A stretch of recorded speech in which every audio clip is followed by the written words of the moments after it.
एक सवाल जो हर मन को छूता है, क्या आपने कभी सोचा कि हमारी जिंदगी में बार बार वही परेशानियां, वही दुख, वही उलझने क्यों लौट आती हैं? जैसे कोई अदृश्य डोर हमें बांधे रखती हो, जिससे हम कितना भी भागें, मुक्त नहीं हो पाते। इस डोर का नाम है कर्म बंधन। लेकिन क्या इस बंधन से छुटकारा संभव है? आज हम बात करेंगे उस महान आत्मा की, जिन्होंने न केवल इस सवाल का जवाब दिया, बल्कि लाखों लोगों को मुक्ति का रास्ता दिखाया, रमण महर्षि। उनकी शिक्षाएं ऐसी हैं, जैसे रात के अंधेरे में जलता हुआ दिया, जो हमें अपने भीतर की सच्चाई तक ले जाता है। तो चलिए इस कहानी को शुरू करते हैं, जिसमें न केवल ज्ञान है, बल्कि वो भावनाएं भी हैं, जो हमारे दिल को छू जाएंगी। कर्म बंधन क्या है? सबसे पहले समझते हैं कि कर्म बंधन है क्या। कल्पना कीजिए, आप एक खूबसूरत बगीचे में हैं। आप फूल तोड़ते हैं, कांटे चुभते हैं, पेड़ की छांव में सुकून पाते हैं, और फिर वहां से चले जाते हैं। लेकिन क्या आपने कभी सोचा कि आपके हर कदम, हर स्पर्श, हर विचार का एक निशान उस बगीचे में छूट जाता है? यही है कर्म। हमारे हर काम, हर सोच का फल हमें किसी न किसी रूप में मिलता है। रमन महर्षि कहते थे, तुम जो बोते हो वही काटते हो। लेकिन कर्म बंधन तब बनता है, जब हम अपने कर्मों के फल से चिपक जाते हैं। जब हम चाहते हैं कि हर काम का परिणाम हमारी इच्छा के अनुसार हो। और यही इच्छा, यही आसक्ति हमें बांधे रखती है। क्या आपने कभी महसूस किया कि कोई पुराना गम बार बार आपके दिल को कुरेद जाता है? या कोई पुरानी खुशी आपको फिर से वैसा ही अनुभव कराने की कोशिश करती है? ये कर्मों की वो छाया है, जो हमें पीछा नहीं छोड़ती। लेकिन रमण महर्षि का संदेश है, इस छाया से मुक्त होना संभव है। वो कहते थे, कर्म बंधन का कारण तुम्हारा अहंकार है। जब तक तुम खुद को कर्ता मानते हो, तब तक बंधन रहेगा। रमण महर्षि का मार्ग आत्मजांच। रमण महर्षि का सबसे बड़ा उपदेश था आत्मजांच। लेकिन आत्मजांच है क्या? ये कोई जटिल ध्यान या लंबी साधना नहीं। ये एक साधारण पर गहरा सवाल है, मैं कौन हूँ? सोचिए, जब आप सुबह उठते हैं तो सबसे पहले क्या करते हैं? शायद चाय पीते हैं, या दौड़ने जाते हैं, या अपने काम की सूची बनाते हैं। लेकिन क्या आपने कभी एक पल रुककर पूछा, ये सब कर रहा हूँ, ये मैं कौन हूँ? रमन महर्षि कहते थे, जब तुम इस सवाल का पीछा करते हो, तो तुम्हारा मन शांत होने लगता है। तुम्हें एहसास होता है कि तुम न तो ये शरीर हो, न ये मन, न ये विचार। तुम वो शुद्ध चेतना हो, जो सब कुछ देख रही है। एक बार एक साधक ने उनसे पूछा, महाराज, मैं रोज ध्यान करता हूँ, पूजा करता हूँ, फिर भी मन शांत नहीं होता। क्या करूं? रमण मुस्कुराए और बोले, तुम जो ध्यान कर रहे हो, उसमें भी तुम खुद को कर्ता मान रहे हो। बस ये पूछो, ये मन जो भटक रहा है, ये है कौन? और फिर चुप हो जाओ। जवाब अपने आप आएगा। ये सुनने में कितना आसान लगता है ना? लेकिन जब हम इसे आजमाते हैं, तो मन कितना हठ करता है। वो हमें पुरानी यादों में, भविष्य की चिंताओं में, या छोटी छोटी बातों में उलझा देता है। लेकिन रमण महर्षि का कहना था, मन को जबरदस्ती शांत करने की जरूरत नहीं। बस उसे देखो। जैसे तुम किसी बच्चे को शरारत करते देखते हो, और वो धीरे धीरे शांत हो जाता है। कर्मों का फल और मुक्ति। अब सवाल ये है कि क्या कर्मों का फल भोगे बिना छुटकारा मिल सकता है? रमण महर्षि का जवाब बड़ा स्पष्ट था। वो कहते थे, कर्मों का फल तो आएगा, जैसे बीज बोने के बाद फसल उगती है। लेकिन तुम उस फल से चिपक मत जाओ। उसे ईश्वर को समर्पित कर दो। एक बार एक व्यक्ति उनके पास आया और बोला, महाराज, मेरे साथ हमेशा कुछ न कुछ बुरा क्यों होता है? क्या ये मेरे पिछले कर्मों का फल है? रमन ने कहा, जो हो रहा है उसे होने दे। उसे अच्छा या बुरा मत कहो। बस ये जान लो कि तुम वो नहीं हो जिसके साथ ये हो रहा है। तुम उससे परे हो। ये सुनकर उस व्यक्ति के चेहरे पर एक अजीब सी शांति आई। उसने महसूस किया कि दुख को दुख मानने से ही दुख बढ़ता है। अगर हम उसे बस एक अनुभव की तरह देखें तो वो हमें बांध नहीं सकता। रमन महर्षि का ये उपदेश कितना गहरा है। वो हमें सिखाते हैं कि कर्मों का फल तो प्रकृति का नियम है, लेकिन उस फल से मुक्त होना हमारी चेतना का अधिकार है। आत्मसमर्पण बंधन से मुक्ति का दूसरा रास्ता। रमन महर्षि आत्मजांच के साथ साथ आत्मसमर्पण की भी बात करते थे। आत्मसमर्पण यानी सब कुछ उस परम शक्ति को सौंप देना जिसे आप ईश्वर कहते हैं, या जो आपके लिए वो अनंत सत्य है। एक बार एक महिला उनके पास आई। उनके चेहरे पर उदासी थी। उन्होंने कहा, महाराज, मैंने अपने जीवन में सब कुछ खो दिया। अब मैं क्या करूं? रमन ने उनकी आंखों में देखा और कहा, जो खो गया वो तुम्हारा कभी था ही नहीं। जो तुम्हारा है वो कभी खो नहीं सकता।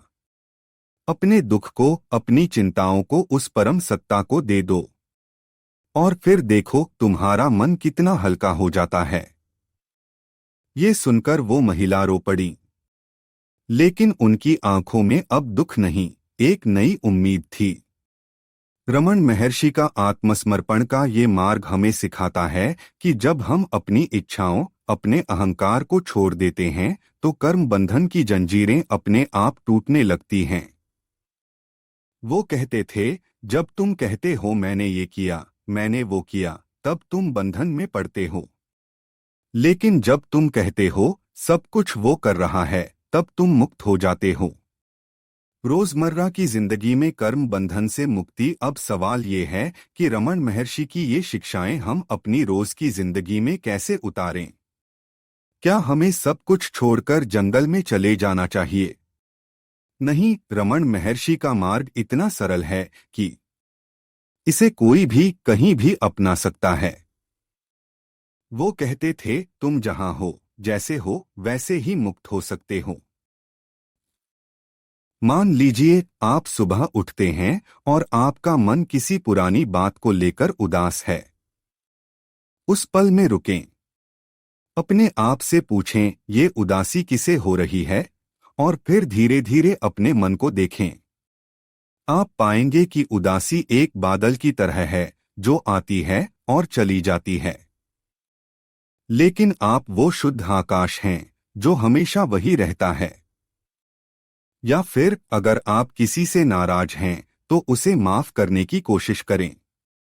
रमन महर्षि कहते थे, क्रोध, नफरत, ये सब तुम्हारे कर्मों की जंजीरें हैं। जब तुम माफ कर देते हो तो तुम खुद को मुक्त कर लेते हो। सोचिए कितना सुंदर है ये विचार। माफी देना सिर्फ दूसरों के लिए नहीं बल्कि खुद के लिए भी एक मुक्ति है। कभी कभी हम सोचते हैं कि हमारी जिंदगी में जो कुछ हो रहा है वो हमारे नियंत्रण में नहीं है। लेकिन रमन महर्षि कहते थे, तुम्हारा नियंत्रण तुम्हारे मन पर है। अगर तुम अपने मन को शांत कर लो तो बाहरी दुनिया तुम्हें बांध नहीं सकती। एक छोटा सा अभ्यास करें, हर दिन कुछ पल चुप बैठें, अपनी सांसों को देखें और धीरे धीरे अपने भीतर की उस शांति को महसूस करें जो हमेशा आपके साथ है। रमन महर्षि की कुछ प्रेरक उक्तियां। रमन महर्षि की शिक्षाएं सिर्फ उपदेश नहीं बल्कि वो मणि हैं जो हमारे जीवन को रोशन कर सकती हैं। उनकी कुछ उक्तियां ऐसी हैं जो हमें बार बार सोचने पर मजबूर करती हैं। सच्चाई को जानने के लिए कुछ करने की जरूरत नहीं, बस जो असत्य है उसे छोड़ दो। तुम्हारा मन ही तुम्हारा बंधन है और वही तुम्हारी मुक्ति भी। जो कुछ भी आता है उसे आने दे, जो जाता है उसे जाने दे। जो रहता है वही तुम हो। खुशी तुम्हारा स्वभाव है, उसे बाहर खोजने की जरूरत नहीं। वो तुम्हारे भीतर ही है। इन उक्तियों को सुनकर मन में एक अजीब सी शांति आती है ना? जैसे कोई हमें बता रहा हो कि हमें कुछ पाने की जरूरत नहीं। जो चाहिए वो पहले से ही हमारे पास है। कर्म बंधन से मुक्ति एक कहानी। चलो अब एक कहानी सुनते हैं जो रमन महर्षि के उपदेशों को और स्पष्ट करती है। एक गांव में एक व्यक्ति रहता था जिसका नाम था श्याम। श्याम बहुत मेहनती था, लेकिन उसकी जिंदगी में हमेशा कोई न कोई परेशानी रहती थी। कभी उसका व्यापार डूब जाता, कभी घर में कलह होती। वो सोचता, मैंने कभी किसी का बुरा नहीं किया, फिर मेरे साथ ऐसा क्यों हो रहा है। एक दिन वो रमन महर्षि के पास पहुंचा। उसने अपनी सारी व्यथा सुनाई। रमन ने उसकी बातें शांति से सुनी और फिर कहा, श्याम, तुम जो कुछ भोग रहे हो वो तुम्हारे कर्मों का फल है। लेकिन तुम उस फल को दुख क्यों मान रहे हो? उसे बस एक अनुभव की तरह देखो और ये पूछो, ये दुख किसे हो रहा है। श्याम को ये बात समझ नहीं आई। उसने कहा, महाराज, ये दुख तो मुझे हो रहा है। रमन मुस्कुराए और बोले, तुम वो नहीं हो जो दुख भोग रहा है। तुम वो चेतना हो जो इस सब को देख रही है। जब तुम ये जान लोगे तो कोई दुख तुम्हें बांध नहीं पाएगा। श्याम ने इस सलाह को अपनाने की कोशिश की। वो हर दिन कुछ पल बैठता और अपने आप से पूछता, मैं कौन हूँ। धीरे धीरे उसे एहसास हुआ कि उसका दुख, उसकी चिंताएं, सब कुछ एक सपने की तरह है। वो असल में वो शुद्ध आत्मा है जो कभी दुखी नहीं होती। इस समझ ने उसे इतना हल्का कर दिया कि उसकी जिंदगी बदल गई। वो अब हर परिस्थिति में शांत रहने लगा। इस कहानी से हमें क्या सीख मिलती है? कि कर्म बंधन से मुक्ति का रास्ता हमारे भीतर ही है। हमें बस उसे खोजना है। अंतिम विचार, मुक्ति हमारे हाथ में है। रमन महर्षि की शिक्षाएं हमें ये सिखाती हैं कि कर्म बंधन कोई ऐसी जंजीर नहीं जिसे तोड़ा न जा सके। ये जंजीर हमारे मन की बनाई हुई है। और जब हम अपने मन को समझ लेते हैं, अपने असली स्वरूप को जान लेते हैं, तो ये जंजीर अपने आप टूट जाती है। आज जब आप ये कहानी सुन रहे हैं तो एक पल के लिए रुकें, अपने दिल पर हाथ रखें और महसूस करें कि आपके भीतर एक ऐसी शक्ति है जो कभी बंधन में नहीं आ सकती। वो शक्ति है आपकी आत्मा, आपका सच्चा स्वरूप। रमन महर्षि कहते थे, तुम पहले से ही मुक्त हो, बस इसे जान लो। तो दोस्तों, अगली बार जब जीवन में कोई परेशानी आए, कोई दुख सताए, तो रमन महर्षि की ये बात याद रखें, ये सब एक सपना है। और सपने से जागने का रास्ता है आत्मजांच और आत्मसमर्पण। अपने आप से पूछें, मैं कौन हूँ, और फिर उस जवाब को अपने दिल में उतरने दें। यकीन मानिए, उस पल आपको वो शांति मिलेगी जो आप हमेशा से खोज रहे थे। चलो इस कहानी को यहीं विराम देते हैं। लेकिन ये अंत नहीं, एक नई शुरुआत है। एक ऐसी शुरुआत जो आपको आपके असली स्वरूप तक ले जाएगी। कर्म बंधन से मुक्ति का रास्ता आपके भीतर है। उसे खोजिए, उसे जिए और रमन महर्षि की तरह उस अनंत शांति को अपने जीवन का हिस्सा बनाइए। अगर आपको यह जानकारी पसंद आई हो तो वीडियो को लाइक और शेयर जरूर करें। और हाँ, चैनल को सब्सक्राइब करना न भूलें। अगले वीडियो तक के लिए नमस्ते। धन्यवाद।